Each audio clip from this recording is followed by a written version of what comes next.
یہاں ایک سوال اور پیدا ہوتا ہے، وہ سوال یہ ہے کہ ایک خواب اور اس کی تعبیر کے درمیان کتنا فاصلہ ہو سکتا ہے؟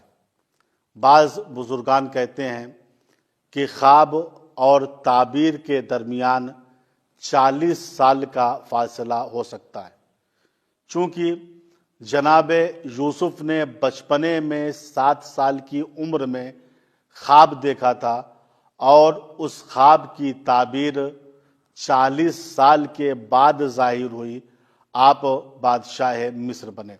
اور یہ روایت کشاف الحقائق امام جعفر صادق علیہ السلام سے ہے۔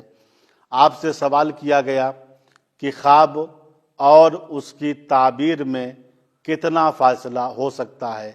آپ نے فرمایا 40 سال کا فاصلہ دونوں میں ہو سکتا ہے۔ آپ سے سوال ہوا دلیل کیا ہے؟ آپ نے فرمایا محکم دلیل یہ ہے کہ جناب یوسف نے بچپنے میں 7 سال کی عمر میں یہ خواب دیکھا تھا کہ 11 ستارے اور سورج و چاند مجھ کو سجدہ کر رہے ہیں، اور اس خواب کی تعبیر آپ کو 47 سال کی عمر میں ملی، یعنی جب 40 سال گزر گئے تب آپ بادشاہ مصر بنے۔ تو اس سے یہ بات ظاہر ہوتی ہے کہ خواب اور اس کی تعبیر میں 40 سال کا فاصلہ ہو سکتا ہے۔ پھر آپ فرماتے ہیں کہ خواب اور اس کی تعبیر میں کبھی 50 سال کا فاصلہ ہو سکتا ہے۔ اس کی دلیل یہ ہے کہ حضور پاک نے وقت آخر سن 11 ہجری میں جب آپ کی وفات کا وقت تھا، اس وقت آپ کی آنکھ لگی، اور آپ کی جب آنکھ لگی تو آپ نے عالم خواب میں ایک چیز دیکھی۔ جب آپ بیدار ہوئے تو آپ نے فرمایا لا حول ولا قوت الا باللہ۔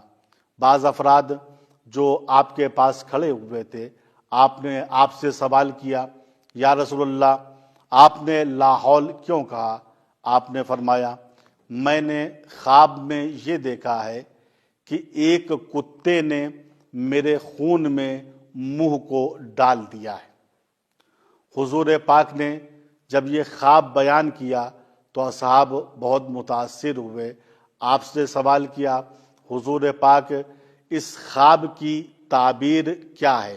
آپ نے فرمایا اس خواب کی تعبیر یہ ہے کہ میری امت کا ایک شخص میرے بیٹے حسین کو 61 ہجری میں معرکہ کربلا میں شہید کروا دے گا۔ عزیزو، میں نے بارہا اس جملے کی تکرار کی ہے کہ دنیاوی کتا جو نجس العین ہے وہ نہ رسول کے قریب آ سکتا ہے اور نہ آل رسول کے قریب آ سکتا ہے جو معصومین ہے، لیکن عالم خواب میں کتے سے مراد وہ انسان ہے جس کا جسم انسانوں والا ہے، لیکن گناہوں کی وجہ سے اس کی روح مسخ ہو کر کتا بن گئی ہے، لہٰذا عالم خواب میں یہ شخص ہمیشہ کتا ہی نظر آئے گا۔ اور کبھی ایسا ہوتا ہے کہ خواب کی تعبیر چند گھنٹوں میں ظاہر ہو جاتی ہے۔ صبح عاشور سے قبل روایت بتاتی ہے کہ امام حسین علیہ السلام کی آنکھ لگ گئی۔ آپ نے ایک خواب دیکھا اور خواب دیکھنے کے بعد لا حول ولا قوت الا باللہ کہتے ہوئے بیدار ہوئے۔ جناب زینب آگے بڑھی، کہا بھیا آپ نے خواب میں کیا دیکھا کہ جس کے بعد آپ لا حول ولا قوت الا باللہ کہہ رہے ہیں؟ امام حسین نے کہا بہن زینب میری آنکھ لگ گئی تھی، میں نے عالم خواب میں دیکھا صحرائی کتوں نے میرے اوپر حملہ کر دیا ہے، اور ان میں ایک ابلق سیاہ اور سفید کتا ہے جس کا حملہ میرے اوپر بہت شدید ہے۔ جناب زینب کی آنکھوں میں آنسو آ گئے۔ کہا بھیا اس خواب کی تعبیر کیا ہے؟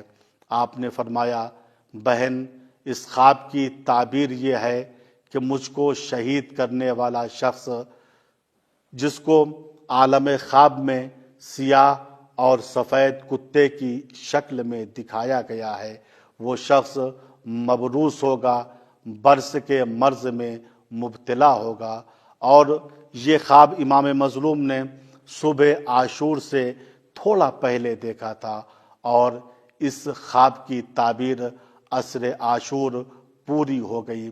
جب شمر ملعون امام حسین کے قریب آیا اور اس ملعون نے امام حسین کے سینے پر اپنے زانوں کو رکھا، امام حسین نے آنکھیں کھولی اور کہا ملعون تو کون ہے؟ تو نے بڑی مقدس جگہ پہ اپنے زانوں کو رکھا ہے، یہ جگہ وہ ہے جس کو رسول اللہ بار بار بوسہ دیا کرتے تھے۔ ملعون ذرا اپنے چہرے سے نقاب تو ہٹا۔ جب شمر ملعون نے اپنے چہرے سے نقاب کو ہٹایا تو امام مظلوم نے دیکھا وہ ملعون برس کے مرض میں مبتلا ہے۔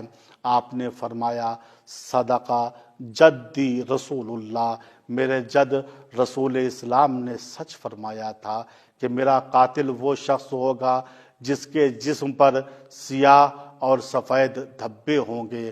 مجھے معلوم ہو گیا ہے، اب تو مجھے شہید کر دے گا۔ وآخر دعوانا ان الحمد للہ رب العالمین، والسلام علیکم ورحمۃ اللہ وبرکاتہ۔